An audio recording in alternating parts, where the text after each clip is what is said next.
Thank you. Please have a seat. I'd feel a lot more comfortable this way.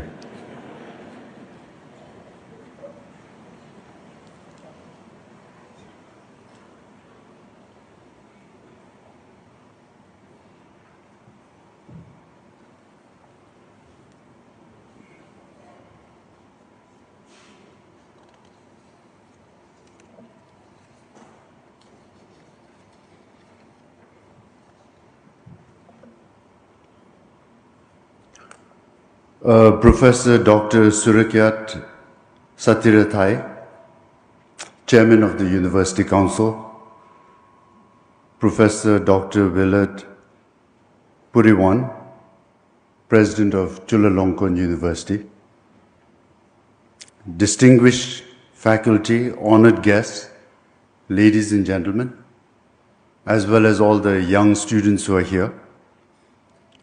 Jitin and I are truly honored to be here with you today, to receive an honorary doctorate from Chulalongkorn University, Thailand's first and most prestigious institution of higher learning. This is something we hold with the deepest appreciation. Thank you. Let me tell you a story. When I was a young student, first in America and then in England, I was, like many students, far from home, often homesick. And when you are Bhutanese, homesick, this has a particular flavor. You see, there were no Bhutanese restaurants. None. Not in Boston, not in London, not anywhere. So no ematatsi, no kyawatatsi, no proper rice with spicy curry. I would wander the streets hungry for home and not find anything. And then I discovered Thai food. The spice, the rice, the warmth. It was not Bhutanese, but it was close. It was my comfort food. Every Thai restaurant I walked into felt like a small piece of home. I cannot tell you how many green curries saved me during those years. Thailand fed me, quite literally, when I was far from everything I knew. So my connection to Thailand began, as many great relationships often do, with food. But food was the only beginning.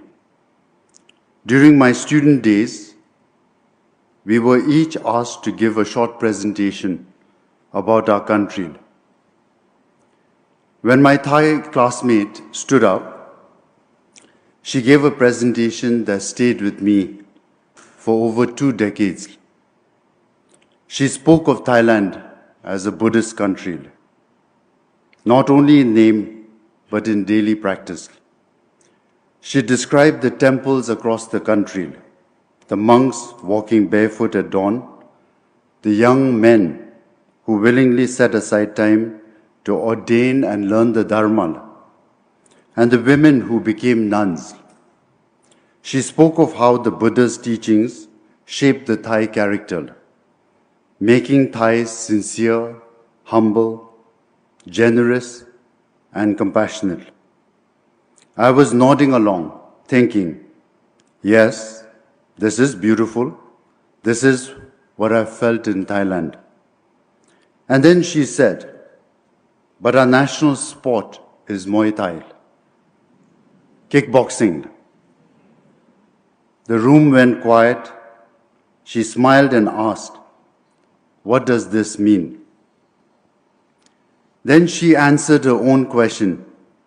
It means that we are compassionate, but we are not weak. We are peaceful, but we are not passive. If Thailand is threatened, we will fight. We will come together, brave, selfless, and determined to protect our nation and our way of life. I've never forgotten those words, that beautiful paradox.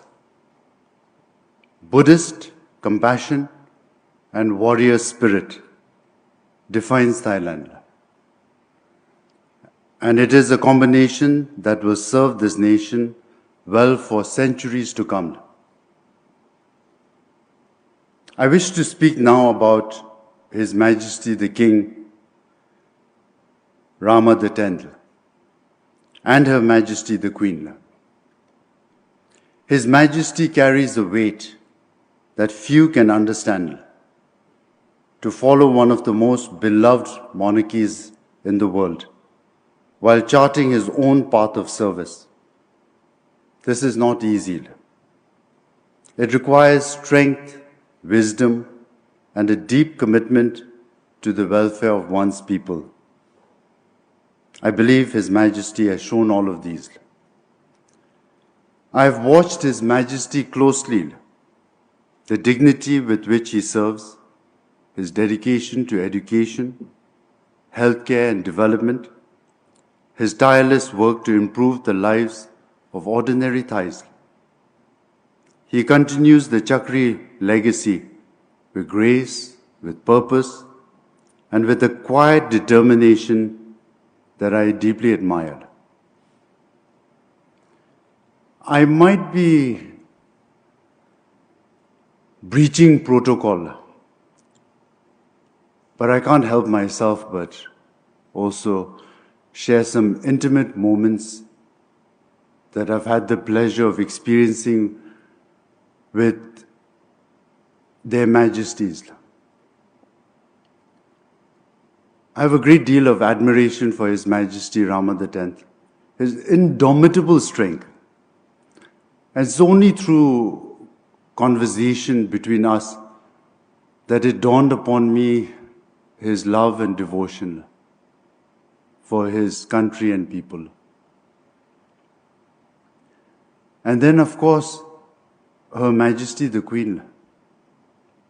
Now, here again, I'm reminded of a conversation between father and son. I was a young man, and I recall my father telling me, you must always serve your country. And then to that I reported to His Majesty, my father. I said, Apla, I shall serve you. He said, no, you mustn't serve me. You must serve your country and your people.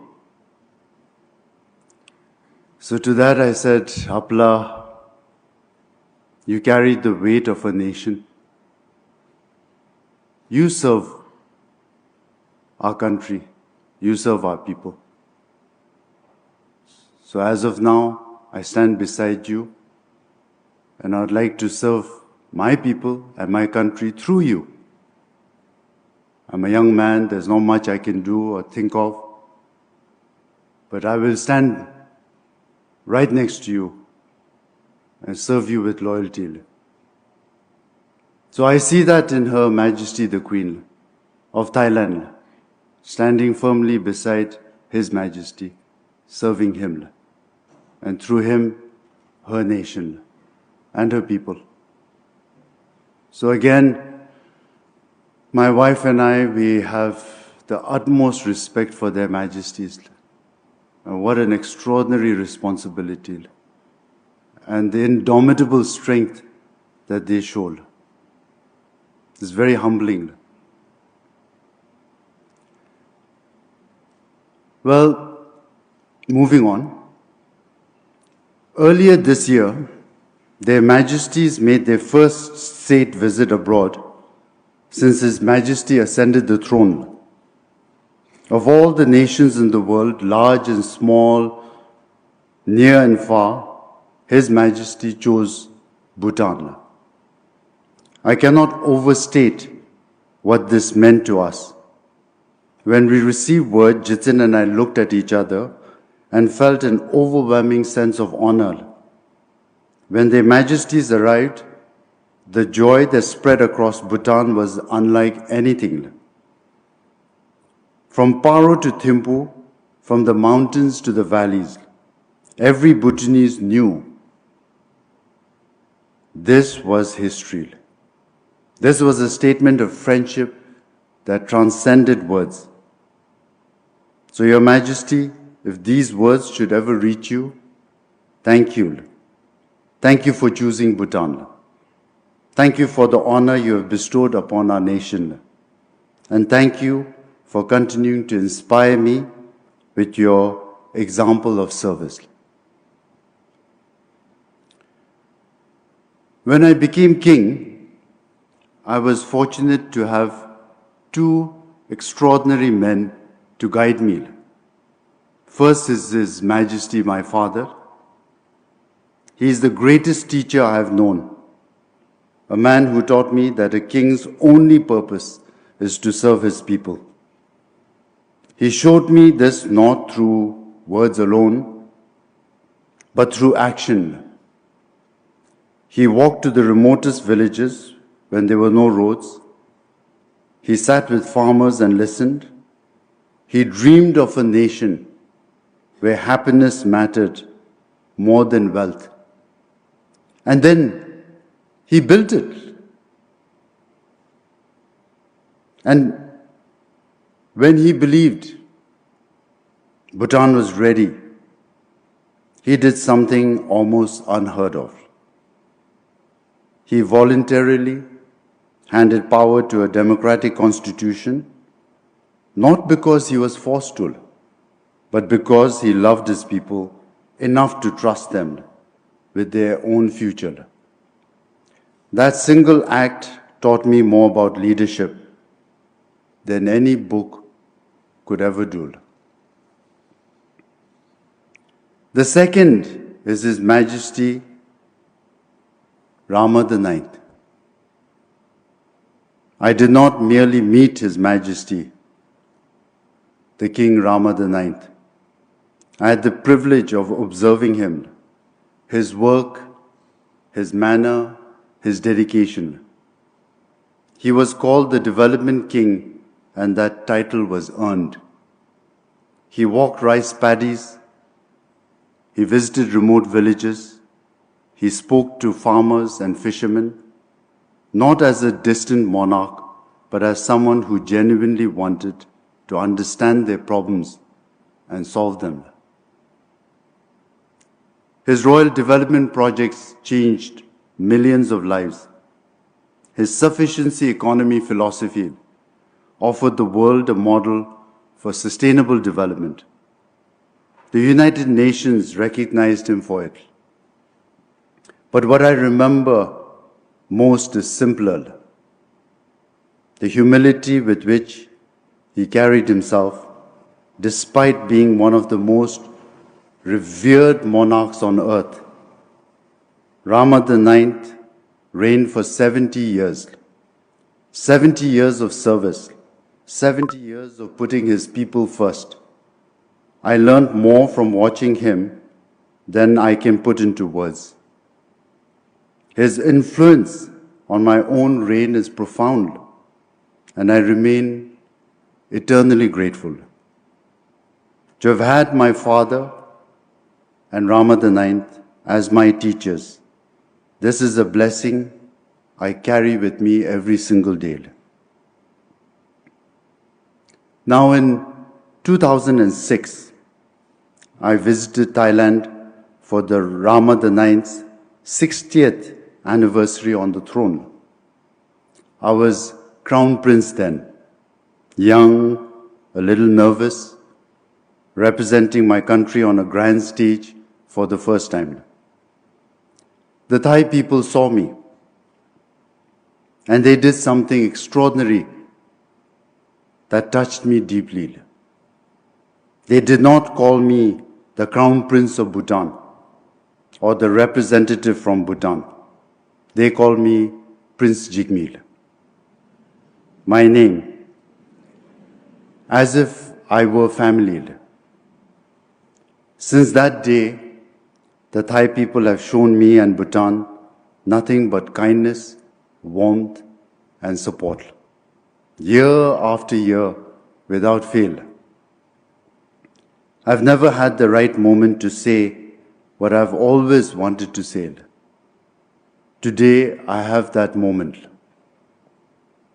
So let me say it. Thank you, Thailand. Thank you for your kindness. It has not gone unnoticed, not for a single day. I do not know what I have done to deserve it, but I am grateful beyond words. And I want you to know I intend to spend the rest of my life reciprocating. Whatever I can do for Thailand within my capacity, I will do.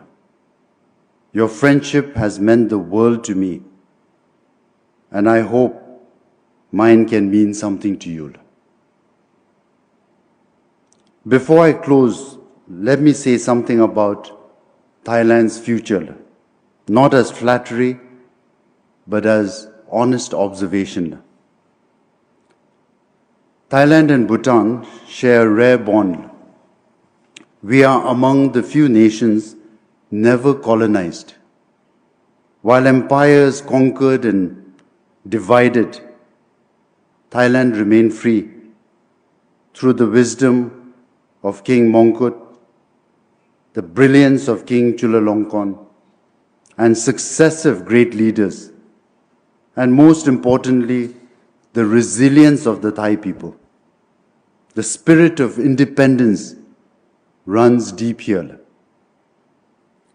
Thailand sits at the heart of Southeast Asia, a natural crossroad of trade and culture. It is blessed with diversity, mountains and beaches, cities and villages, industry and agriculture. Its people are educated, adaptable, and bound together by sacred faith and a beloved monarchy. But what I admire most is Thailand's sensibility, the wisdom to know when to bend and when to stand firm. This pragmatism, this instinct for balance has kept Thailand stable while others have stumbled. It will carry Thailand far into the future. Now, Jitin and I, we leave this ceremony with full hearts. This honor from Chulalongkorn University, from the pillar of the kingdom, is something that we will always cherish.